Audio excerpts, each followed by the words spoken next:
నీవు పాపములో పడి ఉన్నప్పుడు మన స్థితిని చూసి ఆయన ఎరిగి మనల్ని ఉన్నట్లుగా ఇష్టపడే వ్యక్తి భూమిలో ఎవరైనా ఉన్నారంటే యేసు ప్రభు మాత్రమే.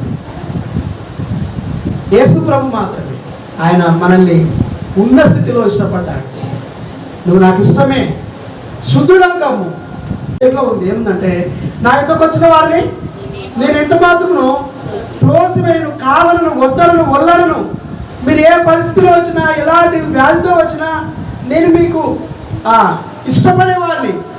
అందుకే ఆయన చెప్పినాడు, ముందుగా చెప్పినాడు. ఏం చెప్పినాడు? నేను పాపుల కొరకే వచ్చిన. ఒక డాక్టర్ ఎవరికి కావాలి? రోగికి కావాలి. అందుకే ఆ పై వచనంలో అదే ఉంది.